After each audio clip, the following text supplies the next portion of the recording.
Hi, welcome. I'm on, am I on day 12? Day 12 of the Imperfection challenge. Rapidly coming up to the end of a 2-week stretch already. That was fast. And today I was thinking of talking about the importance of rest in healing, but not just if you're in the process of healing, but in everyday well-being and just taking care of yourself. And I thought, well, let's have a go at talking about this topic, because for me, rest is something that I didn't learn as a child. I had a very high-paced, busy kind of schooling, and not as much at home. It wasn't so bad, but I didn't learn to rest, and my blueprint from adults around me was like work, and that you must work hard to make a living. And you learn from examples around you, don't you? So you pick up by osmosis, even if someone doesn't necessarily say something to you. You pick it up from the people around you. And yeah, the schedules I had at school were really, really intense, more intense than a lot of people's working life. The theory of that is that it would be really good for you, and it would teach you to be able to work really hard and produce a lot and be like a great part of the machine of society. And yeah, so both my primary school and secondary school were like a lot, and they wanted you to kind of get ahead by doing more, faster, sooner, and that sort of thing. But it's only sustainable for a certain amount of time.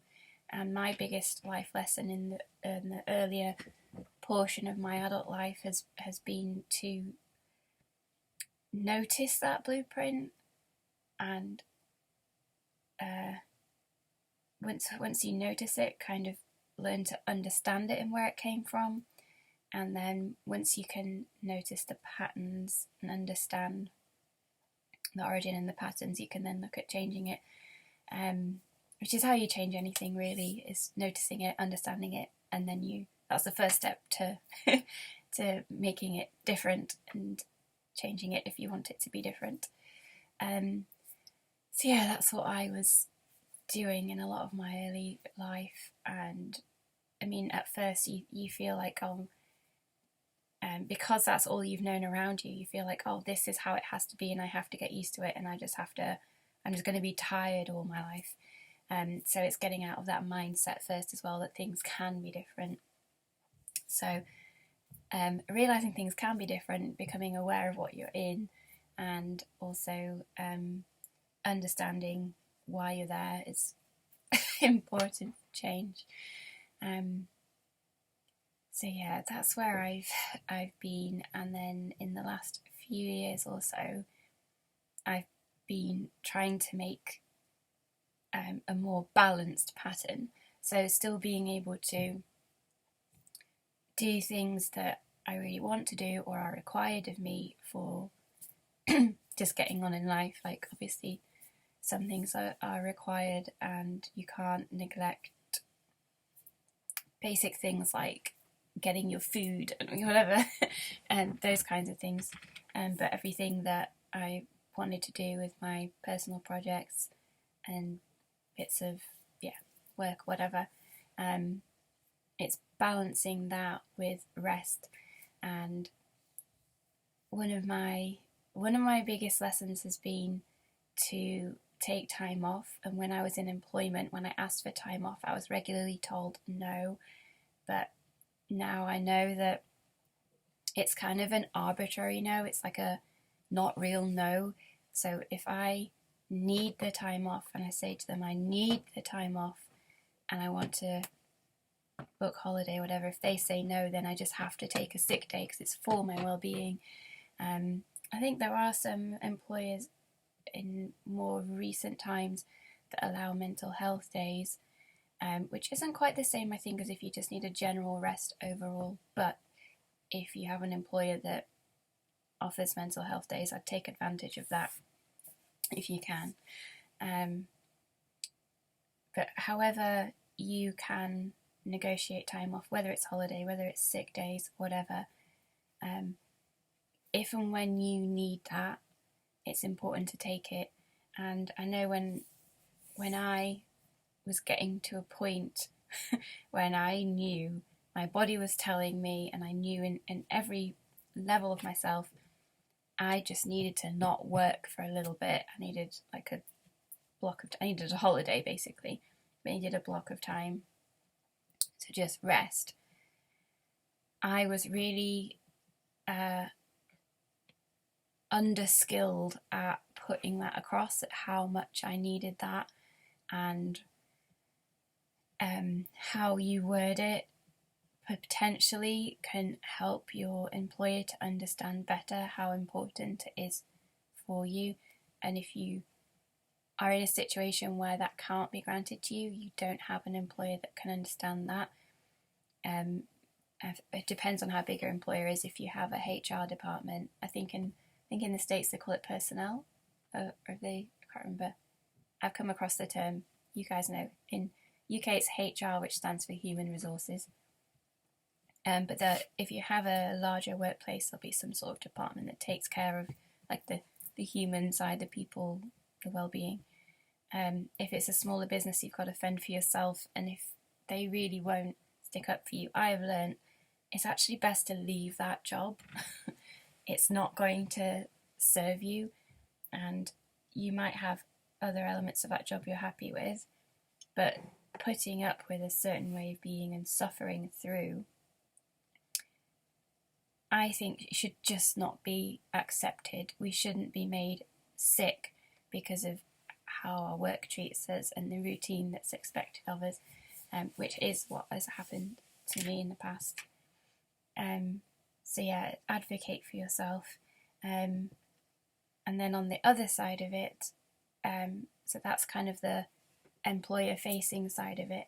On the internal dialogue side of it, I would ask myself, or tell myself, I'd ask myself all sorts of questions, or just tell myself direct statements that I didn't even get to really interact with. Almost like I was telling myself, talking myself out of it, or telling myself that my actual like physical, mental, everything, well-being needs were not valid. So I and if you're watching this, you might do this as well, because I'm trying to put this video out to people who need a rest but are unable to let themselves do that, which I think is just like a symptom of our society currently, and the way that recently we've been brought up. Like we're raised to go into work and be part of a machine. We're not raised to be human, really. Although I believe that is changing, or it has to change. My hair's doing horrible stringy things. I'm sorry if I keep faffing with it. So I keep getting rained on and winded on. There's loads of rain and wind, and yeah, it's not good for hair. But it is English weather. I'm used to it. Yeah, so the dialogue in which you speak to yourself, like we're raised to speak to ourselves this way. There's all sorts of things I used to say to myself that I think now if I went into an employer, I'm not currently employed by someone else, but if I was to go into a role, I hope that I would log these things. If I did say these things to myself and notice that this isn't helpful for me, it's almost like me trying to talk myself into doing the best for the employer, and it's like not relevant to me really. But I would do things like, I'd say things like, do I think these people at the job would cope for the next few days without me? And I would often say no internally, but what I really should have said was, yes, they can cope without me, because really what will happen, and it depends what work you do, of course, on how much people rely on you for safety or whatever, or if you're in medical business or whatever. But in the roles I've had, if I wasn't there, would anyone actually fall to their detriment? Would someone die? Would anything like that happen? No. So did they really, really need me? No, they didn't. But I would say, yes, they do, because I do all these processes that other people don't know how to do. And if that doesn't happen for a few days, oh, it's all going to fall apart. I would say that sort of thing to myself. And I would basically be backing up my employer, saying, my employer would say, no, you can't have time off, we need you. And their voice was almost in my head. It became my dialogue, so that when I would ask myself, can they do this without me? I'd say no, like they need me, because that's what I'd hear from the employer all the time.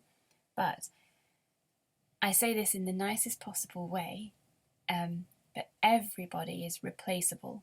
They can find somebody who has at least some, or even more than that, of your understanding, of your skills, your knowledge of the trade, your abilities, your physical abilities, your mental capabilities. There are other people who can come into the workforce, and there are ways they can find those people quickly through agencies, through whatever. They can sort out whatever they need, and whatever they're telling you, saying, we need you and only you can do this. Most likely that's not true, and you are replaceable, which means you can have sick days, you can take holiday, you can even leave the job if that is what feels right for you. And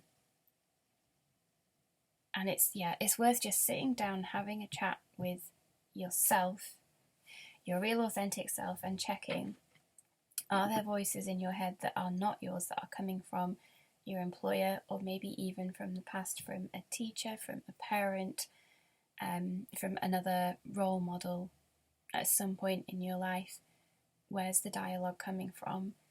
And what are you really telling yourself? Like, when you clear out everything that's happening around you, and you just sit and you're just yourself, at home if you can, or if you're at work and you nip to the loo and sit on the loo or something, and just have a moment wherever you can get a moment's peace, and feel like, what is actually going on with me? Like, I know with me, my body will tell me things, and even if I've had notes from doctors to say, this person needs time off work because they can't walk for a bit or whatever, my employer's not been tolerant of that, and they've said, well, you already had time off when you had flu last year, you had a day off then, and you had a day off when you had norovirus in whatever year, and this and that, and you can't have all these days off. And I don't think that's even legal, but they'll say things to you if they're that kind of employer. And they'll say, if you take this, or mine said, if you take this time off, you'll get a warning, and then after the warning, you're sacked. And then I remember being at one employer and saying, well, if you are making me come in when I can't really walk around, because I'd torn all the back of my right leg, all the ligaments and all the stuff, and I couldn't put any weight on it for quite a while, and I had a doctor's note to say that I had to rest and not walk on it and keep it lifted. And the place where I worked, I had to walk in. There wasn't public transport, and it was about a 45-minute walk, and I didn't feel like my salary was able to cover a taxi or some kind of other transport, and it's just like, I was told I shouldn't walk on it, but that kind of includes cycling, scooters, things like other bits like that, and I didn't drive myself, and I was in London at the time. Like, it's very hard to drive in London anyway. It takes longer, like, you're better off walking. But yeah, my bit of London, it was a little bit out of London, so even though the public transport is fantastic in most of London, it failed me a little bit on my particular stretch, and also my salary wasn't really enough for me to move closer, and I was really happy where I was, so I wanted to keep my home. So I ended up, it was just, the job wasn't working. They weren't supportive of my well-being. They were kind of a employer where they take what they can from you, and they're not like into this replenishing, giving back thing so much. So I learnt my lesson there. I didn't actually last that long in that particular job. I think I was there 10 months, and I think even if I'd not had the leg injury, I probably wouldn't have lasted that much longer because of the way that they do treat staff. I'm not going to name, by the way, not naming and shaming. But anyway, it is a learning process, a nice learning opportunity for me. And even in future jobs I had after that, I still was in a bit of that mindset where, like, when they say they need me, I think that must be true. But it's not. It's not. So anyway, I want you to come back and take some time with yourself. Do you have an injury in your body, or some kind of something that is your body saying, stop doing this? There's something you're doing, I want you to stop. It might be your job, it could be something else as well, but your body will tell you, like, ow, this isn't working for me, I don't want to do this, I want to stop it, and I want to go do something more supportive of our well-being. So whether that's like a physical injury, like I think you might call it, say, a sports injury. You don't have to be sporty for it to be called that, but you know what I mean, like a pulled muscle, or something, or even a break or a fracture. Hopefully you don't have anything to that extent, but that is definitely your body shouting at you, like, stop, slow down, you're doing something way too much, or everything too much, or whatever. So listen to your body. In a similar regard, if it's not a sports injury, but you have a lot of things can happen in your tummy, actually, if there's an unbalance or an imbalance.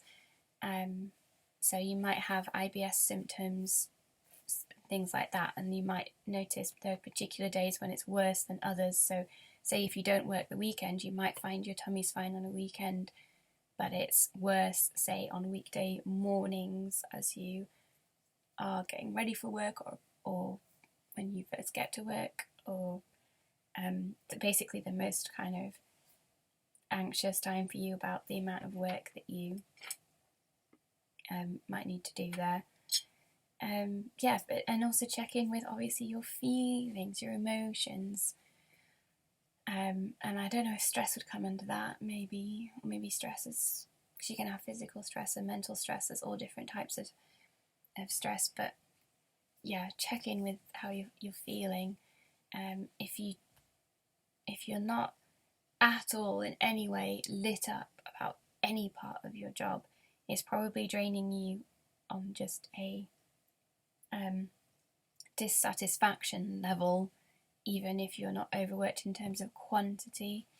And I've had jobs where I'll have like a really, really, really busy few days, and then a few days where there's nothing to do, and I actually found that as stressful because I'm not getting anything from it. I'm not, like, my own kind of spiritual, mental well-being, I would say, isn't being fulfilled by what I'm doing, because I'm not doing anything. I'm sat waiting in an office, often under fluorescent lighting with aircon, when I would rather be doing anything else, but I'd rather be outside with nature, or at home with my cats, or creating something, doing some art, whatever. So many things that you'd rather be doing with your time, but your employer won't let you go, even though there's nothing for you to do. I've had that position, and that is, for me, that is just as stressful and unpleasant as the overwork as well.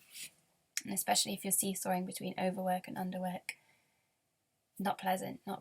So yeah, there's all sorts of situations, and you will know in your situation which things work best for you as an individual, as a person, and which things are not working for you.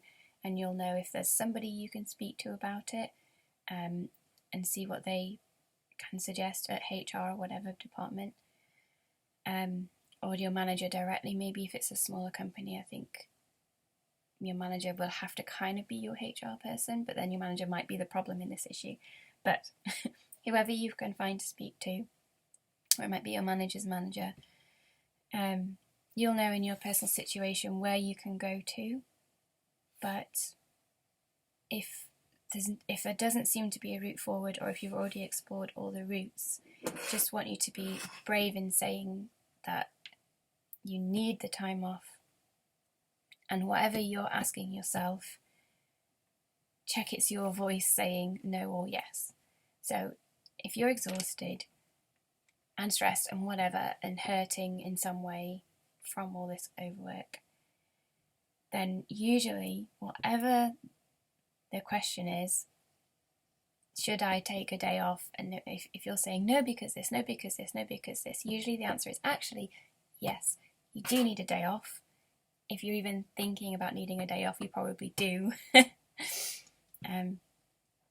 Yeah, but the point of my video is just to encourage you to advocate for yourself and take care of yourself, and not let this structure, which I think is extremely archaic and not person-centered and not taking care of the people, it's supporting the system but not the individuals working in it.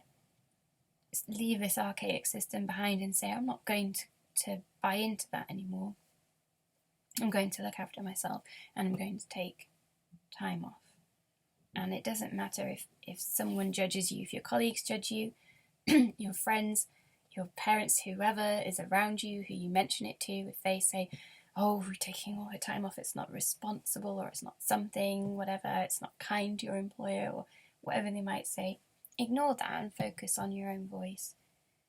Because at the end of this process, if you, I don't know if process is the word, but this, because of this situation, as you reach a kind of a conclusion of this situation, if you didn't take any time off and you become more and more and more unwell, unable to function, and I mean to an extreme extent, even like so depleted you're even like towards death's door, then how are you going to work for anyone ever again? How are you going to do anything for yourself? How are you going to help anybody? So you need the time off as you go along, and I don't care what anyone else is saying to you. I want you to just do that. And if they won't employ you, that's okay. You can leave. Like, there will be, I promise you, you'll find something else. Life will lead you into whatever you need coming in, whatever you need to be doing. You'll be led there. It will be okay. Things will come to support you. As I think the fear of losing jobs is another reason why people keep in the negative way of working. They stay in that because they don't want to be like, hey, over here, look at me, I'm the one who doesn't function well in your business, why don't you sack me? They don't want to be, that's what they're thinking they might be putting out there. And I just want you to have more confidence in yourself and your own abilities to get a new job if you want one, and more faith and confidence in the universe to support you and guide you into something better. If something is hurting you, it's always best to let it go. And look, it's not just in work, it's in relationships, it's in whatever is going on in your life. If something is hurting you, it's better to let it go. So you might have all sorts of things, your excuses you're giving yourself. I had so many.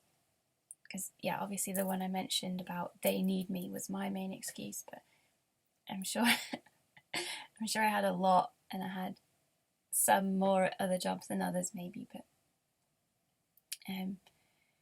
if you think you've got people relying on you and you're irreplaceable, I just want to reassure you, it's okay. You are replaceable, which is hopefully comforting for you to hear. And so I think that's my little pep talk on that. So next part of what I wanted to say was learning like how to rest. So for me, the only kind of concept of rest I had was sleep. I didn't really think about anything else, but even just a change in activity is rest, and there can be such a thing as oversleeping.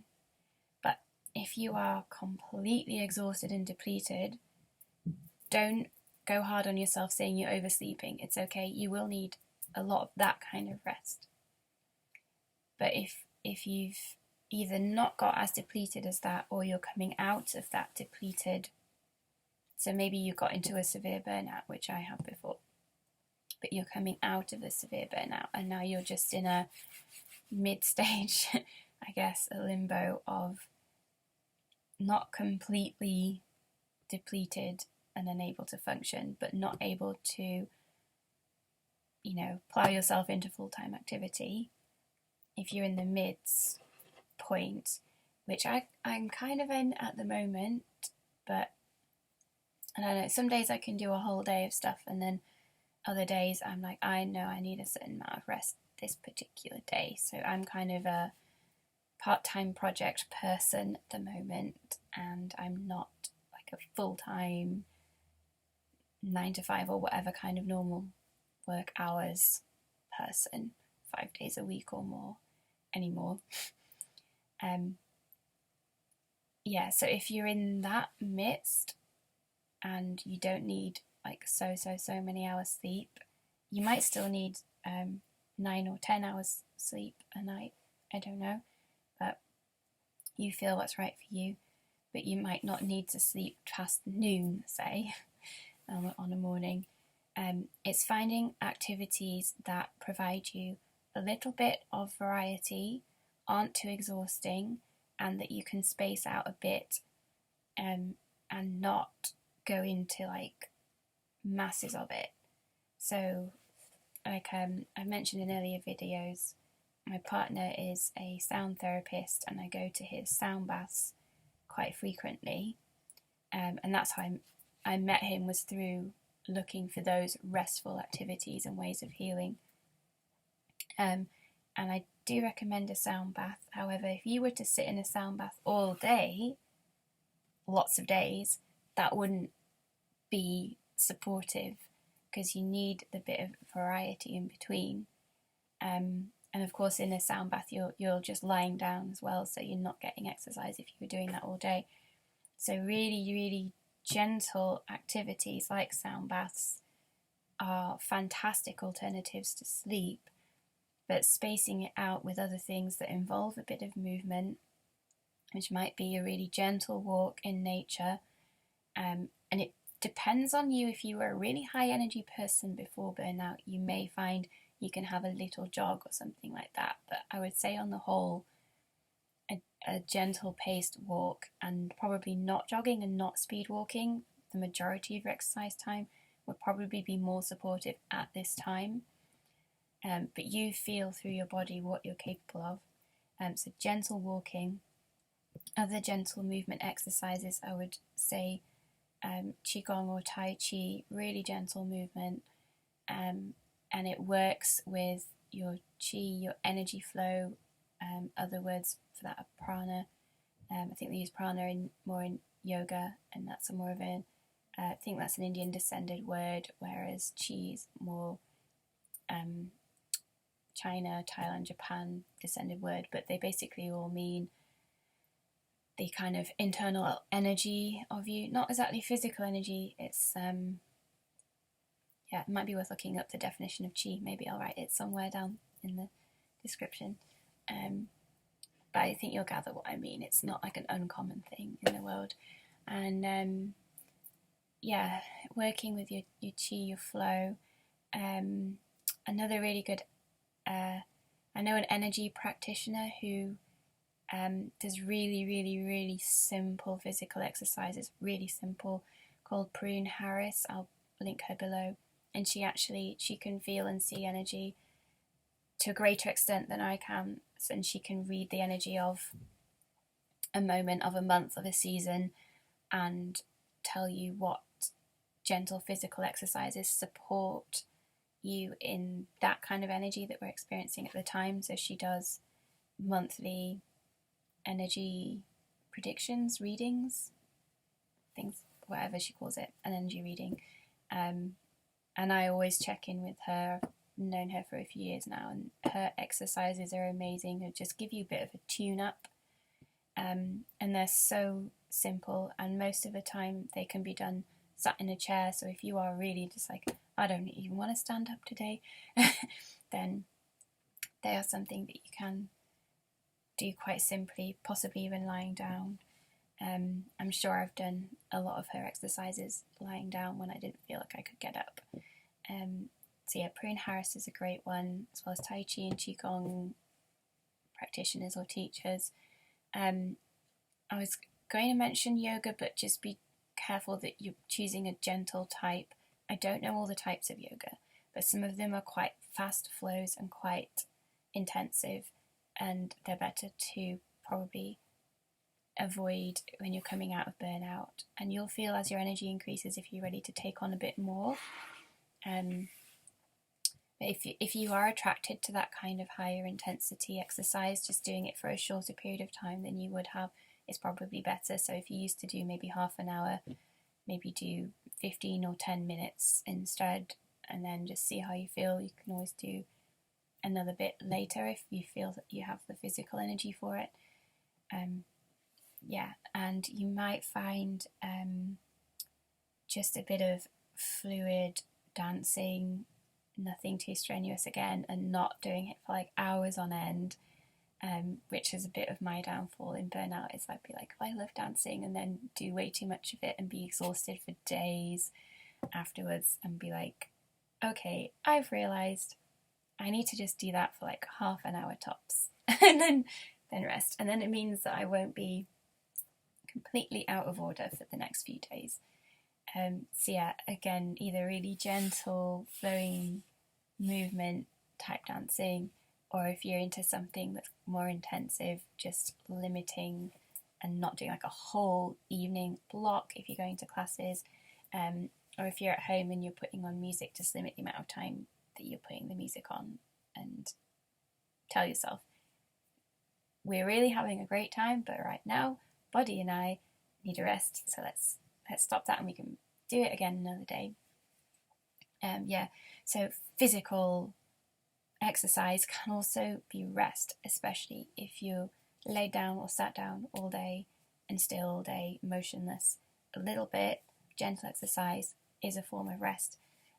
Other forms of rest are just changing activities. So if you are like this, watching screens a lot in the day, and you might be having on really relaxing, beautiful content, which it is relaxing to a point, but if you've had on like, depends, I don't know, you might have had it on several hours. I think I've done that before. A change in activity, I mean, maybe a nap after that would be good, but a change in activity might be to do something creative. It depends on what you enjoy and what your skills are. I like to crochet, I like to draw, I like to paint. I have different types of paint I like to do as well, like watercolour or on canvas, and I like calligraphy. There's all sorts of things that are out there that you might like. The mindful colouring books are great as well if you don't find you don't know, I'm not inspired, I don't know what to do. They're quite good because it's kind of like, it sets you off, it starts you off. So I love those mindfulness colouring books. I do have a couple of like nature patterns that have helped me on days when I'm like, I need a bit of a change in activity, but I don't have inspiration. I don't want to have an idea. My brain's tired, I don't want an idea. So those are really good to just have a little something else to do, change of activity. And if you spend a lot of time doing that, like an output activity, then maybe a break for you might be reading, an input activity. Again, just keeping it not too long, and having a little bit of time of doing it so it doesn't exhaust you too much, whether that's reading, whether it's creating, crafting, whatever you like to do. And then there are other activities that are just part of taking care of yourself, like have a shower and do a little bit of cleaning. Don't do like a whole big spring clean all in one day, but little bits as you go along. I found are great because I used to do big spring cleaning days periodically, but sorry for the pinging there. But I find if I do bits as I go along more frequently, it's less pressing to do a big spring clean day or a deep clean. It doesn't have to be spring, obviously, a deep clean day, and doing bits as you go along. So maybe in the past I would have like cleaned all the bathroom, all the kitchen, done all the hoovering and everything in like a big block and then be like after, whereas now I'll do a bit of it one day, a bit of it another day, a bit of it another day, and space them out with days in between so that across the week everything gets a little bit of attention and there's no deep cleaning needed for a while, but I'm not exhausted by it. And if you are doing a lot of something else, like you might be watching a lot of YouTube because there's great lessons out there, and I do that, and then having a little break where you clean a bit of the bathroom can actually bring a little bit of something to your day. It can be a restful activity, even though your mindset might think cleaning the bathroom isn't restful. I don't know, some people love cleaning and it is a restful activity, and they use it to space out other big responsibilities they need to do. So great if that's if it works for you. Ironically, I think when I was younger I used to feel like cleaning was more like that for me, and it's become more of a chore as I've gotten older. And I think with my two fur babies, my cats, because there's a lot more fluff around now, it becomes more of a responsibility to keep on top of things than it was when I was younger. But I love them and it's fine. I'm happy that they're fluffy. That's okay. Yeah, and you'll know what kind of activities that you like. So if I've not mentioned something but you love it, and even if it's high intensity, if you can do a shorter time of it than you may have done, it's so rewarding to still keep those activities if you can. And I know if maybe if you're tired and you're working less, you might have less money. I don't know your situation, so you might feel like, oh, I really love going rock climbing, but I can't pay to do it as often. Or maybe if you find another way of doing something like that, I actually in my local woodland, my local park, I often see people climbing trees there. I'm like, I'm glad that people. I don't think I'm really into that, but I'm glad that people do that, and it's sort of a bit like rock climbing, a little bit. It's nearer to rock climbing than other activities. So if you can think outside the box of like what is available to me, maybe more locally that requires less travel, that is free or cheaper, but provides a similar thing to me as a high intensity activity that I used to travel a bit for. You scope that out. And another great idea is, especially if you are prone to a bit of brain fog during this time while you're depleted, is to write down ideas you get and have them, if you're a sticky note person, if you have a notebook that you refer to frequently there, wherever, somewhere you'll see it, so that if you're having a day where you're like, oh God, I'm so tired, but I don't know what to do, I don't know what other activity to do, to just go to your list and see, like, oh yeah, I'll play the violin, or oh yeah, I'll get out those colouring pencils I got, or whatever replenishes you. Like I have a friend with a big collection of synthesizers, and they'll play with that, and it depends. Like you might have a more obscure activity, a hobby that I haven't mentioned, but whatever brings you joy, it is a form of rest. So yeah, you figure out what's right for you, and it's not a one size fits all. So also if something works really well for you and then your friend is having burnout, they might do something completely different, and they might still need a lot of sleep like you do or did in your time, but they might have completely different activities that replenish them, like you might not be so outdoorsy, but they might have a lot of gentle walks, and they might do a lot of gardening. They might get a lot from having their hands in the soil, whereas you might have like an aversion to to soil, but love spending time with your animals, and that's your version of maybe connecting with nature and that kind of restful activity. But then you both might love dancing and have a little session together, especially if you're nearby. And you might find when you're depleted that your more long distance relationships suffer a little from less in-person interaction, just because the travel is tiring, unless they come to see you more. But yeah, depends on your situation and theirs. And you might find you rely more heavily on in-person relationships, on your more local friends, and you might improve, or not improve, but add to your bond with your local friends in these situations. But we do live in a wonderful time where we have all these resources to hand, where we can contact people from all over the world. So even if in person isn't a practical possibility, as we know, in recent times, we've had practice in finding ways to keep in touch with our long distance loved ones, and that's another option. Another thing with rest is, if you have been socializing an awful lot, you might have to get your mindset around cutting back on socializing if that is heavy on you. As an introvert, for me, I need to have less in-person socializing, and even social media socializing when I'm tired.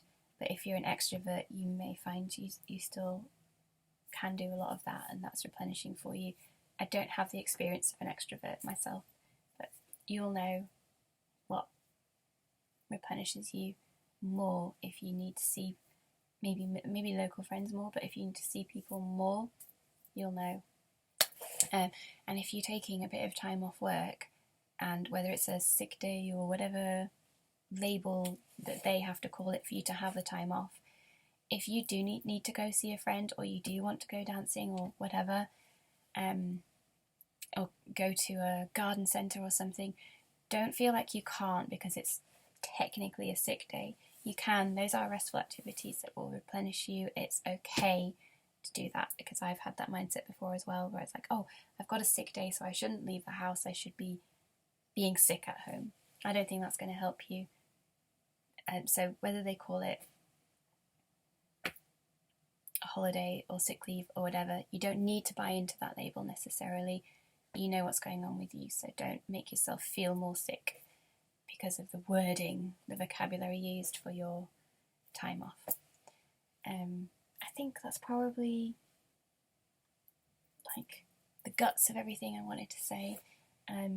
If I think of anything else, I'll put something down below. But anyway, the point is, if you need a rest, take it. And if you don't know how to rest, you can figure it out. Spend time with yourself.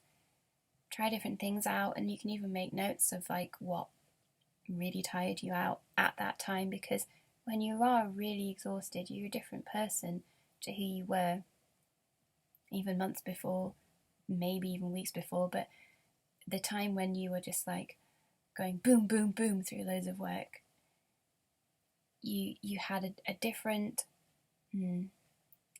capability kind of, but you've become a different person, and what suited you then might not now.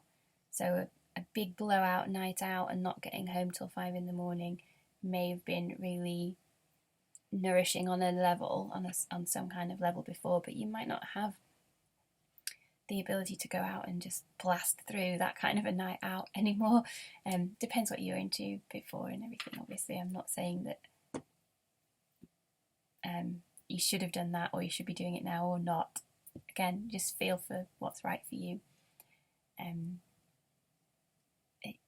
Just test things out, make some notes if you want, or maybe it will clearly be in your memory of what worked and what didn't.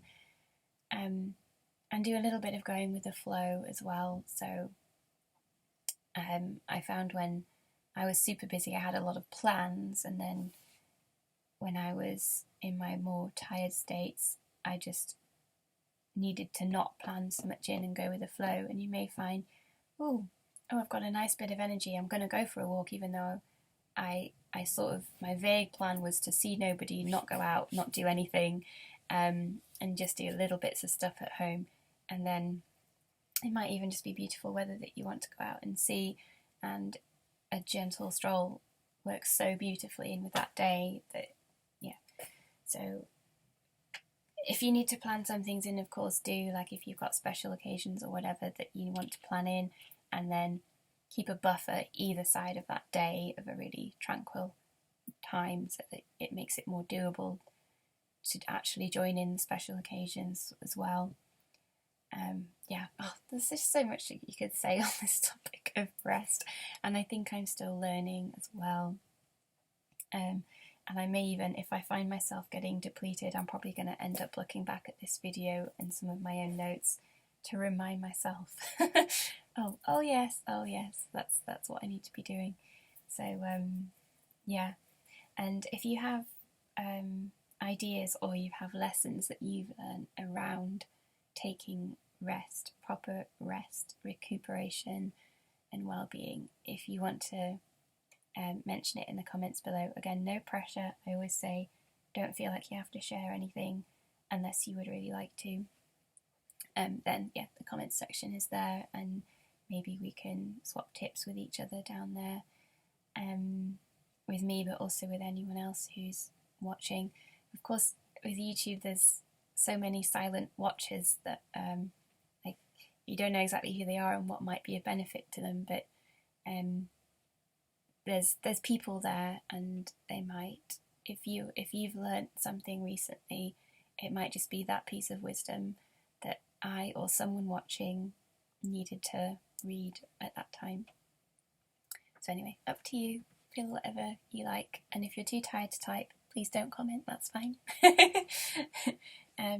You just take care of yourself. You are your priority, and that is what will help you heal and improve your well-being and get you forward, is prioritising yourself and not your employer and nobody else who says they need you to do this or that or this or that. You take care of yourself, and they can take care of themselves, and they can take care of their business. It's their responsibility. I guess the only exception is if you are self-employed, but if you can get support from people around you in your business, whether you can afford to employ somebody in a supportive role, or if you have people around you who can support you in different ways, maybe they can take more of your home responsibilities away from you so that you have more energy for the business. Whatever you can negotiate, have a go. But yeah, you're your priority, and if you spend a little less time on your business, you'll be okay. I know the universe will support you. You just need to have faith and not go into fear and not panic, and it will all work out. And I've seen it with myself and with people around me, with my friends, my partner, whoever, when they've needed a bit of rest and a bit of a pullback, and they're like, oh gosh, what will happen to basically my money, is usually the fear. It all comes around and it works out. And it might even be in the form of like we had some kind of a winter fuel support payment come out in the UK this year, which helped a lot of people. But yeah, so it might be like a deduction somewhere, something becomes cheaper, even if more money isn't coming in or than the usual, or something like that. It's like a balancing act. The universe comes to support you and balance something out so that you can rest if you need it. So yeah, please have faith and look after yourself, prioritise yourself, and every one of us who is tired, we're all getting through this, and we're coming through into a new world where there's more balance, and with that balance comes more well-being, more peace, and a more fluid income. I don't know if you've come across this. There are readers who've spoken about how we've moved from a kind of a yang being the masculine energy, which is very active, doing. We're coming from a more yang period of time into a more yin period of time, which is the more feminine energy, which is more about flow and being. So yang is more doing and yin is more being. So in just being yourself and allowing flow, this is the era we're moving into. So having faith in that flow will support you in naturally attracting everything that you need, rather than the yang energy was like working for what you need. We're moving out of that now. So this is in terms of astrology, but there's been energy readers who've, there's all sorts of readings out there. I'm not going to go into that. But now it's just a little brief thing to say. The world around us is supporting this at the moment. It's supporting us coming out of massive amounts of doing into being our natural being, and that's how we'll recover from the tiredness we have anyway. So yeah, it's supported. This is one of my longer videos. I better wrap up soon. But yeah, I hope there's been something that you've kind of picked from this that at least has been a good reminder, or kind of a top up of what you already know, or maybe there's even been like something that's gone ping. But I hope I provided something for you, and if you've made it to the end of this 51.5-minute video, I really appreciate you. Thank you. Bless you for getting through it. And yeah, and if you're tired and everything, I'll see you on the other side. You know, if you aren't able to comment or anything, I'll see you when you feel able to comment. If you're still watching in the future and you've got more energy, yeah, I'll see you there. So no pressure. And yeah, I'll see you around, or you'll see me around. I'll still keep doing these videos, and whatever I think is good, I'll put out there that has helped me, that might help other people. Yeah. So conclusion of this video is take a day off, have a nice rest, and I'll see you later. Take care. Bye.